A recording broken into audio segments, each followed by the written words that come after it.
taking on a quick ride around this future. We're calling it the big shift. I'll describe more why.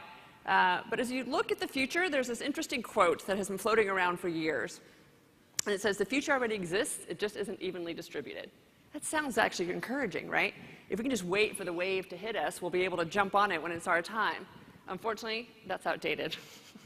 It is happening in real time. It is happening quickly. Jet came out of nowhere, right? Jet.com. Snapchat came out of nowhere. So the question, I guess, is when you look at the road ahead, how do you possibly build a path to something that is happening in real time? That is really sort of the question that we all look at and that I get to now spend all my time with my clients and my teammates thinking about. So what we have kind of thought is, well, I can't predict the path, right? I can't give you the exact specifications of the future, but I can look at it from two different points of view. So the questions that we're going to dive in together today are this idea of what does the future need and expect from you, right? You have a pretty decent understanding of, as Sarah mentioned, the cultural, economic, and technological shifts. It gives you a bit more of a sense of what the future is asking from you. And then it gives you a chance to reflect on what you're in a unique position to create and contribute to that future.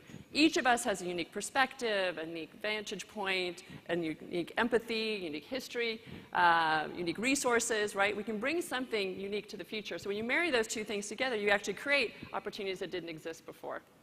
Where are we now? All right, well, no big shock, right? But this is just a picture of the fact that technology is changing and information is growing and culture is shifting exponentially.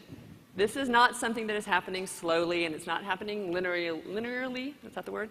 And the big challenge here is that as humans, it is really difficult for us to adapt at an exponential rate. You know, linear growth we can kind of handle, we can kind of predict it, it kind of makes sense to us, but exponential growth is actually very, very overwhelming. And it really means that we have to spend a lot of time learning to adapt, or learning coping mechanisms, or frankly, learning how to navigate. And it's not going to get any slower. Right? So therein lies the reality. People are demanding more.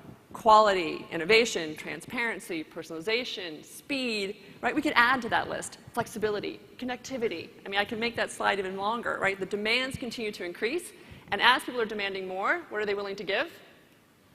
Less, right? Less time, less energy, less money, less complexity. That is the tension that we are facing every day, that you guys face every day. Escalating expectations in both directions. Really challenging. And as I said, it's not going to get any slower, right? There's this conversation around shifting from one economic era to another. Futurists, economists, analysts have spent a lot of time describing what that shift is, right? It could be that we're moving from an analog age to a digital age, or from a transaction age to a social age, or however you want to describe what sort of that shift is. The reality is systems are breaking down on one side and being rebuilt and recreated on the other side, and it has disrupted every organization, every industry, every person, right? You guys were part of it. eBay was part of the disruption in 1996. That's exciting, right? But it also means that it is not guaranteed that we get to stay there. So when you look at the future, we kind of have a decision, right? It can be filled with mixed feelings. I am eternally optimistic. You know, I really do believe very much in the future, but it is also with some sense of overwhelm when I think about it. You know, who do I turn to? Who do I learn from? Who do I collaborate with? There's just so much coming at me. How do I make sense? Where and how do I invest my time and my energy wisely, right, to take on new? But I also encourage you guys to look at the positive side of it, right? The opportunity to create. There are so many new possibilities, new insight, new collaborations, new business models, potentially new businesses altogether that didn't exist. We're going to talk a little bit about some of those potentially today. So there's a lot, again, as you look at it, that can go positive and negative, but it is fair to say that there has been a tremendous amount of disruption, right? Not all folks have made it through to the other side. Brand survival is not guaranteed. It's really tough when you go into an organization that has not just been around for as long as you guys have, but 125 years, right? I work with big, huge companies that have been around for over a century, and they're losing share, right? It isn't guaranteed that you get to stay in this place just because you did it, and that's not just brands. It's, you know, malls. It's publishers. It's, you know, very fundamental ways in which industries were created. But here again is the encouraging news, right? There are plenty that are thriving in this space, right? Across different sectors, across different things, they recognize the constant need for innovation. And they're built with a different set of values and principles that allow them to embrace innovation, right? They aren't afraid of it. They don't find it as risky. They find it as really something that they must build into the DNA of their organization. They also know how to pace it. There's this interesting thing that when you go too fast, right, and you don't have the culture and you don't have the infrastructure built well, you can crash really quickly. Uber is going through a tough time, right? Chipotle is going through a tough time. Those were brands that I used to stick on that right side of that chart that are no longer there. So just because you made it through the gauntlet doesn't mean that you get to stay there necessarily indefinitely. You need to keep making sure that you are relevant and meeting needs in a solid and significant way. Today, I won't take you through all 10 of them, but I'm going to concentrate on 4. Hopefully they're familiar, right? These things have been around, but it's important that we have a shared understanding of those so that we can start to talk about what the implications of some of those are. I really believe that they are the key to winning the future, really, to playing big. So quickly, let's go first. This is a pretty staggering number. 35.6% is the percentage of wealth held by the top 1% of our country. In the US, 1% of the population controls 35% of the wealth. If you look at it like this, if you made it a map, it would be this. The top 10% controls 75% of the wealth of the country. That is huge implications because most of our business strategies over the last several decades were built right at the accessible, growing middle class. Right? We all assumed that that's what was happening, and that's what we pitched most of our stuff toward, and it was very successful until it stopped. Right? There was this sort of hollowing out. And when you think about who's got discretionary income, right? 10% of the country's got a lot of discretionary income, and 90% doesn't. So that 90% is also looking for solutions, right? They're moving into tinier homes, they're shopping at Aldi, they're really thinking about whether or not they need to own something at all, right? Whether or not there's a more not just valuable way, but a more thoughtful way in which they can use their time and money. So if you think about this, it is fundamental. Be open to wonder. Wonder and resistance can't coexist, apparently. One of the emotional physics of life. So being in a state of wonder is a really extraordinary thing. It allows you to think, well, what if? Right? So you, again, will hear over the next few years some pretty radical thinking around wealth distribution. Just wonder, what if? Okay, the disruption mandate. Devin alluded to it. It's impossible to ignore the fact that technology is having a tremendous impact on our lives. Again, we all sit there and say, before 2007, just a mere 10 years ago, we did not have smartphones. We did not have apps in which we could, date and drive a car and shop and take photos and learn and on the way that we can now. I was telling someone a story yesterday that I did another talk a year ago, and I quickly texted my daughter, who was 13 at the time, and I said, honey, how many Snapchat photos have you taken? Or Snapchat messages have you sent? And I quickly get a response, 61,392, but Mom, it's been around a really long time.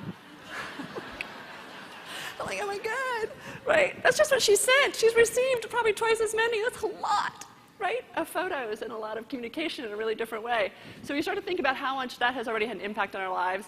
It is mind-boggling to consider this range of things and what it is that they will have an impact on, right? From artificial intelligence, robotics, drones, 3D printing, nanotechnology, virtual reality, augmented reality, the Internet of Things or Internet of Everywhere, everything, cryptocurrencies, human-machine interface, the list goes on.